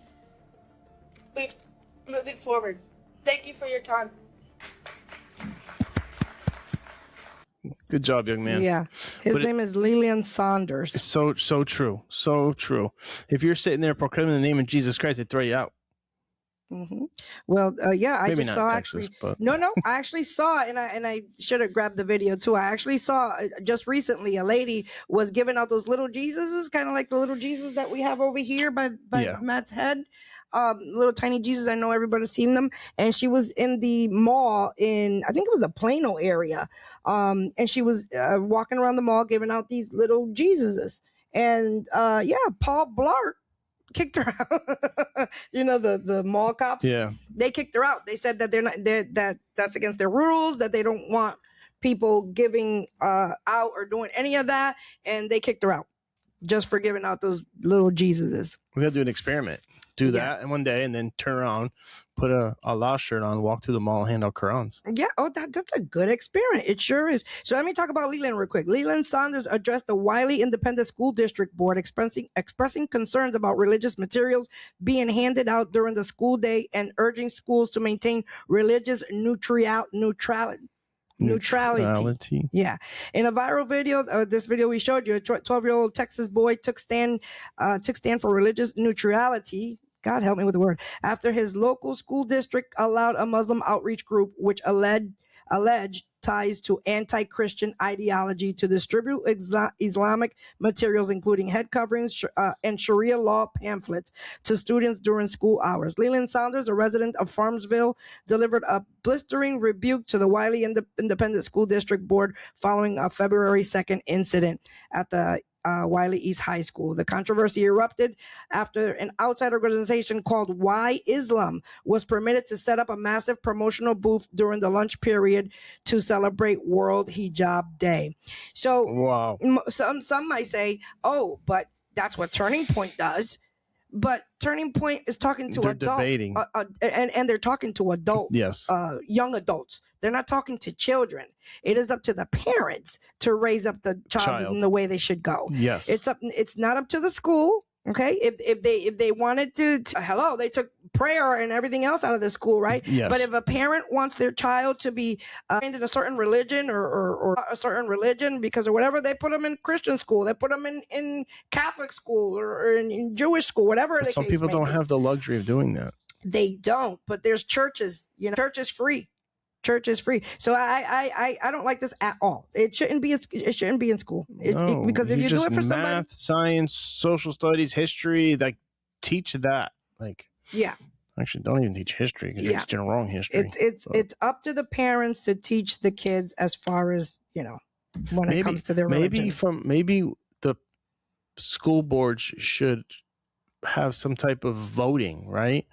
Like everybody goes down to the school board and, hey, these are the curriculums where we want to teach these semesters. This one, and you have to vote on it. Like something needs to change. Yeah, I don't know about the neutrality thing. I don't know about that for school. No, it shouldn't even be in school. Yeah. If you're under 18, nothing. I'm sorry, nothing should be in the school. Yeah. No Islam, no Christianity, nothing. Yeah, because if you open the door for one, you got to open the door for all. That's Correct. just what's going to happen. And that's kind of what's happened with this. And then sense. You bring an Israelite down there, and you bring a Muslim down there, and you bring a Christian down there. Now you're confusing. Yes, it's not cool. Not cool. It should be over 18. Yeah. Yep. I agree. Okay, you want to get into our phone calls? Sure. Okay. So these, again, just a reminder for those that haven't watched or don't know. Yeah, we're trying to follow these. We're trying to follow this experiment. And they've done an experiment with putting phone booths in a conservative city and in a Democrat. Well, liberal. I think it may be liberal. Well, anyways, they say Republic or Democrat. That's the Democrat city and a Republican city.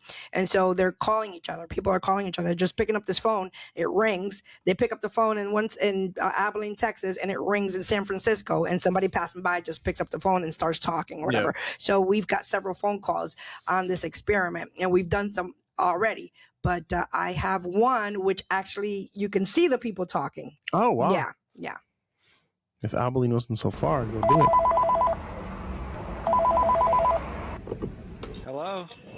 Hello. How you doing? Pretty good. How are you doing? Good. Excellent. Thanks for asking. Hello? Hey, this is Chris calling from San Francisco. Who am I speaking with? That's cool. That sounds fun.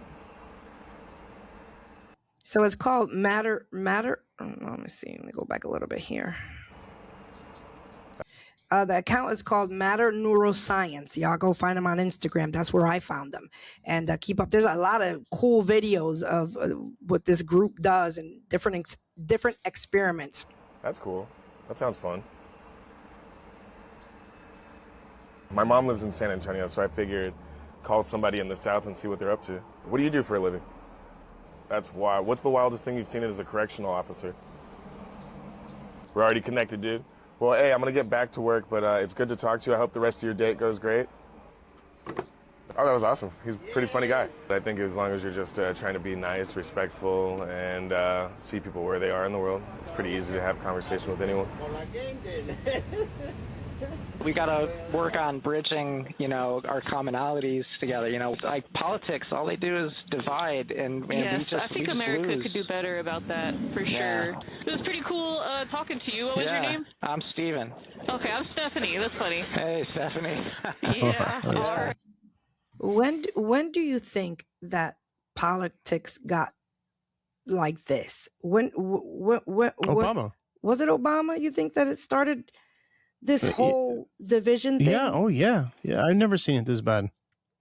I mean, I only remember so much. But I don't remember anybody before that in the Clinton era, George Bush, Reagan, maybe Reagan a little bit. Carter. I don't remember. I remember Carter. I remember Carter because of my parents, and my mom and my stepdad. I remember that time. I remember when Reagan came. I remember when Bill Clinton came in. Yeah. I remember even during Bill Clinton, us as kids doing like our own voting thing. I did that. At school. I remember that. Mm-hmm. But yeah, and then I don't remember. Of course I remember Obama, but I just don't remember it being so. Maybe I just wasn't paying attention, or maybe the world wasn't paying that much attention, and was satisfied and content with the fact that we had our first Black president, which was a big thing. I still believe that was a big thing. You can't deny that. But the disagreement in parties, that whole I don't remember people standing up and yelling at Obama or even who was the opposite of Obama during that time. There wasn't Mitt Romney. Oh, Mitt Romney. Yeah, that's right. What's his name? Oh God, yeah, I know what you're talking about. The blonde girl's dad. McCain. Yeah. But still, everything was cordial. Yeah, I guess we have come to a space. So it's Trump. The minute Trump stepped into office, people started losing their minds. Yeah. Because he's not. We always say it because he's not a politician. And we don't want a politician. Yeah. That's what people don't understand. I don't want a politician. It is so much, and it's in everything. Politics is in everything right now. Yes. Okay. Yeah. All right. Churches changed their messages this morning because God tugged on their heartstrings to talk about what happened. To talk about Iran and And I smell the flowers. And I got some lilacs today from the grocery store, and it's lilac season now. Talking about allergies, my goodness. Yeah, so how God's having His way, right? Those people have been oppressed for so long. It's time somebody was bold enough to stand up to it, and God found the right person. Spared his life 2 times already. Okay. Anyways, you want to hear the next phone call, or do you want to go on to something else? Yeah, do one more phone call. This is actually the beginning of that last phone call between Stephen and Stephanie. Stephen and Stephanie. Hello. How you doing? Pretty good. How are you doing? Good. Excellent. Thanks for asking. Yeah, of course. So I am not a Democrat per se, but I am a resident of San Francisco. I kind of abandoned the Democratic Party. Oh, okay. Yeah. I mean, are you a Republican? I'm not necessarily a Republican, but I'm not really a Democrat either. I'm more of like independent parties. Like, all right. I just feel like there's so many good points on both sides. It's really hard for me to make like a decision, especially like because there's so much propaganda out there too. It's like how do you really like make that difference? Exactly. So, Yeah, I feel you. Like I talk to my parents every now and then, but it's like there's like really strained relations, and my dad was a lifelong Democrat, and then he couldn't vote for Hillary, and then he just went dove headfirst into Trump, and now he's just polluting himself and our relationship with a lot of. Another point: when has politics split families? That's a big one. When did this propaganda start hitting the school systems? Definitely Felicity's senior year. You think? Last 2 years at Emmett O'Brien, absolutely. They even brought George, whatever his name is, the politician, into their graduation. Yeah, you're right. Definitely a shift in that school the last 2 years. So I think it started in the school, pushing it into these youngins' head, and now these young kids are turning into young adults. Yeah, they're adults. And now the parents are like, man, these Democrats just turned into a whole, Trump would be a Democrat. That's right. They turned him into a Republican. That's right. Yeah. They turned Trump into a Republican, but he's not even a conservative. He's not Reagan. Right. Yeah. He's not a conservative He's not Republican. a far right Republican. No. And that's what we were worried about too. I talk about it with Raph before, after Obama, we're if some far right conservative comes in, it's kind of not good because these people were so left. It's going to be hard. And then they tried to paint that onto Trump, and he's not even a far right conservative. He really isn't. He's really truly about the people. Yeah. The people. Yeah. I don't know. But I think it started in the school system. Yeah. A lot of propaganda, and I'm not saying that it's only coming from the right. There's so much propaganda to divide everybody. Oh yeah, for sure. While the billionaires, rake in money and kind of screw over the little guy and the normal people like you and me. Yeah. No, it's frustrating, especially when you don't know where to go for those good topics or to learn meaningful stuff. But I don't know. It's a work in progress. But I'm sure maybe we'll get there someday, right? I hope so. We gotta work on bridging our commonalities together. We're all probably working class. So we gotta unite and just come together. And politics, all they do is divide. And we just I think America could do better about that for sure. Yeah. This is really cool. It starts with you. It starts with me. This is your first time using it? Yeah, it's my first time. Is this your first time using it? Yeah. I was just walking by and I saw it. There's a news crew out here. And they explained it to me. And nice. Yeah. Well, it was pretty cool talking to you. What was your name? I'm Steven. Okay, I'm Stephanie. That's funny. Hey, Stephanie. Yeah. All right. Yeah, I already feel the cortisol kind of draining, so this is very nice. It was great talking to you, Stephanie. Take care. Yeah, good one. Take care. Bye-bye. Bye. Sorry. I think that's good. I think the conversation that they had kind of, people need to talk. People need to talk. Like to talk, not to be talking. People need to like have conversations. And I think this is a wonderful idea. When is it going to sink into their head that it's not the billionaires' problem? It's not the billionaires' fault. It's not the billionaires, millionaires. When themselves become millionaires and then realize that those people too were in your shoes. 90% of them. Yeah. But everybody wants to point a finger and blame everybody except for who's looking at them in the mirror. I think that's the only way. I think that is the only way that people really understand if they them are trying to become a millionaire or billionaire or whatever, and then understand that part of the thing. But really quick, just so like you're talking about the division and the politics and CNN and them, they keep pushing the narrative, billionaire bad, billionaire bad, billionaire bad. Now it's okay, maybe I should dabble in a little communism here and get my free bus ride, my free groceries, my free this. You're right. They're pushing them towards that. So now, yeah. So now, you mean I don't have to work as hard? Yeah. You mean I can get stuff for free and I don't have to work as hard? Oh, I can work, or the government's going to give me $1,000 a week and pay my rent, and I'm going to get bread and water and milk and rice and beans and this and that, and I'll sit home and drink my soy latte and play Call of Duty. Like, I don't know. He's probably playing Minecraft, but still, I don't even know these games. I'm sorry, y'all. I'm sorry. I don't know the games. I really don't. It was funny anyway. It was funny. All right, mi amor, let's keep going here. One more, and then we'll go into... let's hit these parking meters. This has been on here for a while. You want to talk about that? It's a long conversation. Okay, we'll save it. We'll save it for when the Bears really move out. Because this is why. Yeah, that's part of the reason why. That is part of the reason why. I just want to do something quick, and then go into laughs. All right, go ahead. All right.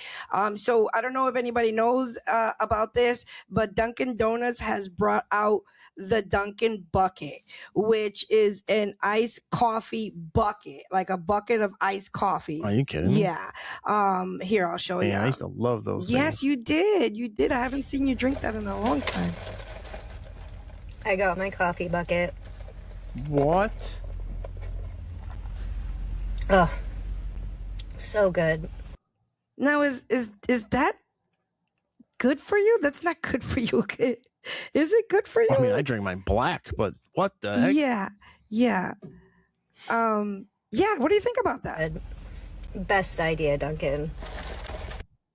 It's really a bucket. It's really a bucket. Look at all the sugar on the bottom. Is that what that is? Yeah, I guess it is, huh? Yo. Because I don't know, but I know you drink yours black and no sugar in it, right? No sugar, nothing, just black. Yeah. Yeah, this is nothing. This cannot be healthy. This cannot be healthy. I don't know. I don't know. Holy smoke! I mean, shout out to Dunkin' Donuts for finding a way to push more coffee. Yeah. I mean, yeah. Shout out to whoever did that and your marketing team It is a very good marketing. Good job. Item marketing. Look at that, dude.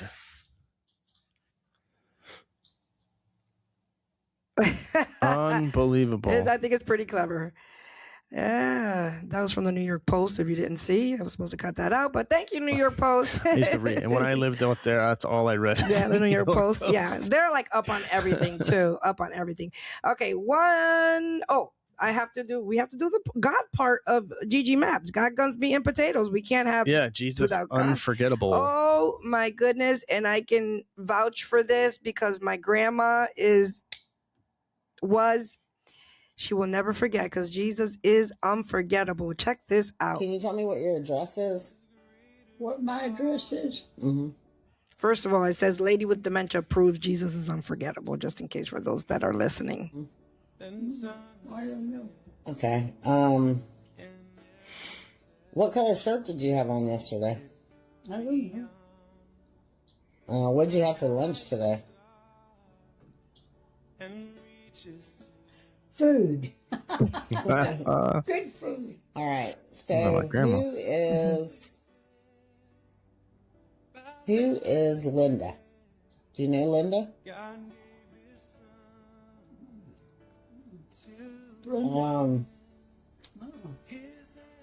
What about Paul? Paul? Paul. Oh, I don't know Paul either. All right. Who is Jesus? Well, Jesus is the one who saved me and lives in my heart Hallelujah. and will take me home. Amen. Quite amazing. I love it. I love him. She says, I love him. Oh. Absolutely amazing. All right, right now, if you want to accept Jesus Christ into your heart, just ask for forgiveness. Say, Jesus, forgive me.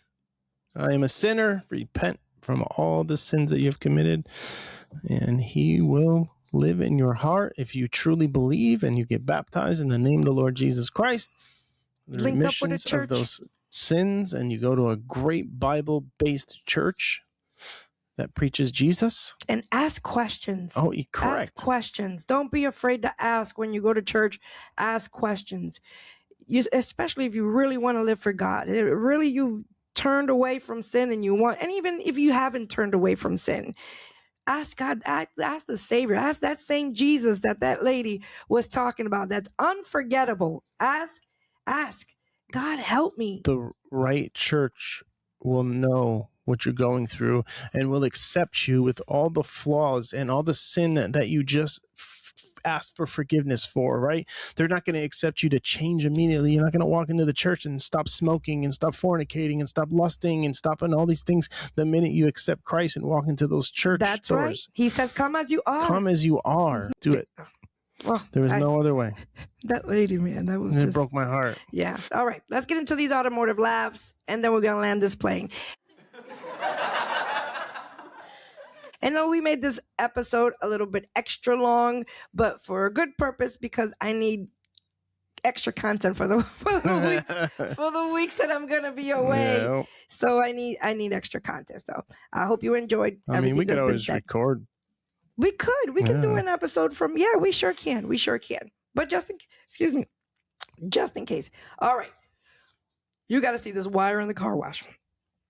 What is wrong with people? I know exactly what you're talking about. OMG. OMG. OMG. I won't say anything until after.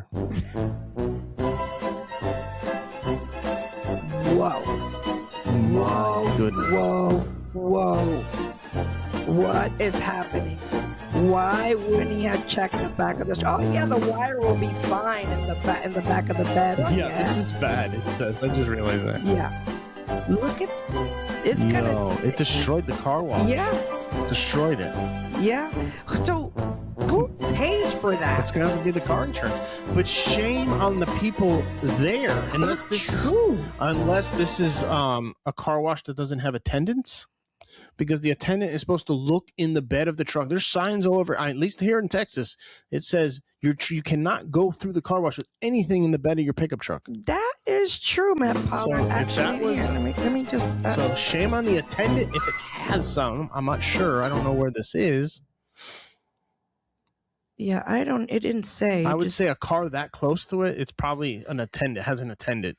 Yeah, I mean they might have been short staffed, or there's some young kids that don't care. Yeah, I mean, look at congratulations, your insurance company just bought a car wash. So the car's insurance company would have to take care of this. Unless he's just got liability, then what's going to happen? Oh my goodness, yes. Well, would the insurance of the facility jump in? Sure. Too? Yeah, probably. That's why you have it. That's right. A huge deductible. That's true. Whoa. The wire is insane. Of course, it's a Ford owner. Oh. I mean, I kind of feel bad for him, man. But look at it's on the beams. It's on the gears, and whoa. It destroyed it. It's actually not funny, but in a sense, it kind of. If you own a pickup truck, look in the bed before you go through. Oh, make it another PSA, Matt Powell. Wow. Before you go to the car wash, Remember what I you do got that. in the I bed. stop. I look in the bed. I mean, on this truck I don't have to. But I stop. I look in the bed. I fold my mirrors in and pull through. Okay. One more. And then We got Luna drinking over there. Check this out. Ты это видишь? Реально в знак летел. Как он туда вообще попал? What the heck? There's no way it's sitting there. So I don't think that's Yeah, a parking hang on, spot. hang on. Ты это видишь? You see, it came off the trailer. It came off the trailer. Are you seeing? Ты это You see the видишь? trailer? Yes, but how is it just sticking in there? Ты это That видишь? is awesome. Реально в знак влетел. Как он туда вообще попал? It's in another country, obviously. Реально в знак влетел. Yeah, because if that was Как America, он that туда thing вообще would have попал? fell over. You're probably Wow. Реально You're в знак probably влетел. right. Как он туда вообще попал? Wow. Yeah, so I don't think that's a parking spot. I'm not thinking you can park there. Yeah. But I don't even know, like,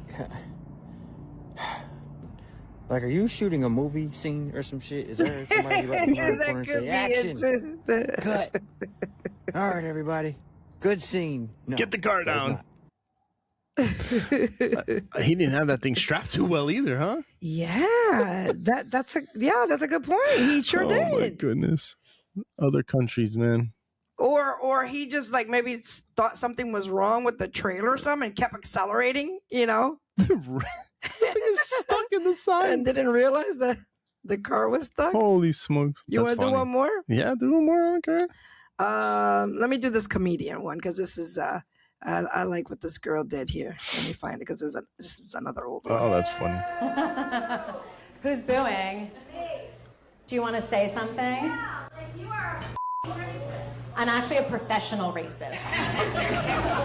I could keep talking to you. I'm like curious if we want to explore that, but I feel like you're really going to like my joke about trans people next, so maybe we just go to that. I'm deciding if I use my 2 minutes to explore this woman in the corner.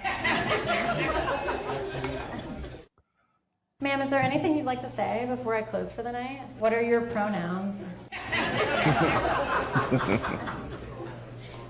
But no, I actually want to understand, like, do you want to share anything about what upset you, about what I said? You're offending me. You being offended doesn't make you right. I want to make people laugh and make them happy, and you want everyone to use pronouns. Do you think it's untrue or just unfunny? Can you name one thing I said that was untrue? I'm gonna have to go in a second, but I'm not gonna abort this.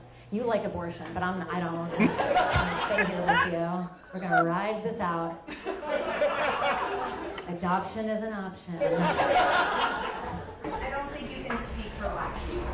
You're saying I can't speak for all black people as you are currently speaking for all black people?